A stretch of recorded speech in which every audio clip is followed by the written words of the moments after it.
Welcome back. All right, Sooner fans, I know you're ready for Sooner football to be back. Well, don't worry, because your Sooners are out of their bye week and prepping for Iowa State. IOU call out Dimitri Flowers. Let me set the scene. You catch the football on a fullback release. You're running into the open field and you see your old cousin right in front of you. Go do something that not a lot of people get to do. Run over a family member. Go do it. This back and forth brawl was full of key plays. A diving steal by Gabby Ortiz when she tossed it back from the court. A half-court shot nailed by Texas was all capped off by an inbounds pass to the corner where Peyton Little hit the three to give the Sooners the lead with 2 seconds left.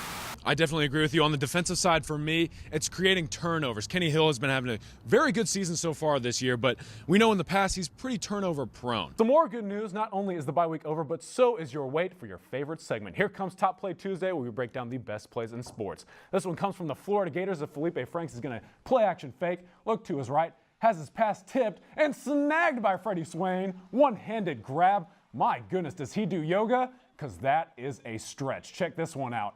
Boop.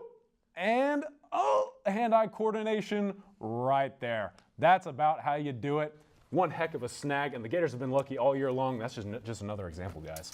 You've been excited about that for a while now. I know you have. That was a beautiful play. You and your Florida Gators, I tell you what. Woo, Gator gang, baby. Good to see him get the dub over Vanderbilt.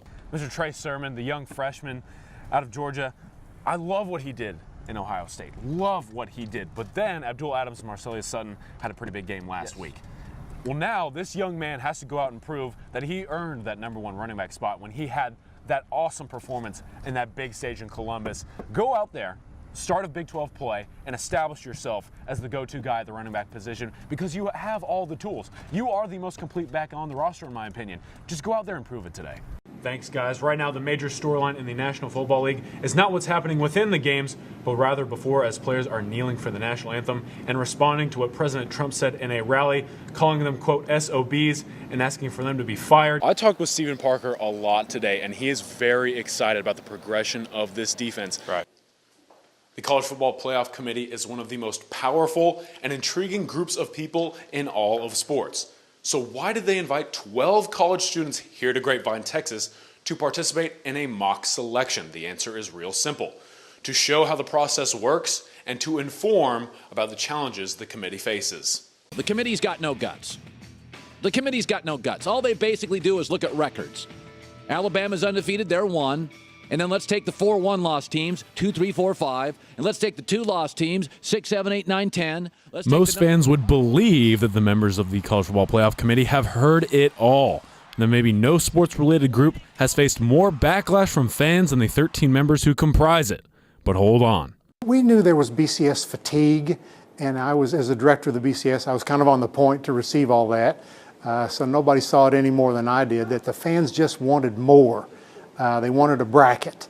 And so we, in conjunction with our leadership group, the university presidents and the conference commissioners who managed the BCS, said, how can we make this better? And the college football playoff was a compromise. And because when we decided that 4 was the right team, the compromise gave us a playoff, gave the fans a bracket, but let us keep the focus on the regular season. And I'm just so proud of the success of the playoff so far. It couldn't have gone any better. So yours truly was fortunate enough to join a group of college sports journalists who participated in a mock selection modeled perfectly after the real committee. I sort of took away like how thorough of a process this is. I mean, these guys really just deliberate every single spot, like even like 19 versus 20. We want you guys to go out there and tell people how it works. And nothing is more gratifying to me than during the season to hear some reporter who had been at one of the mocks say, hey, I've been in that room. I know what they go through. What the committee did was protect their arse last night. So the next time that you hear talking heads rambling on about the committee and all of its faults, just stop by your local university and ask a student what's really going on. Collin Kennedy, Sooner Sports Pad.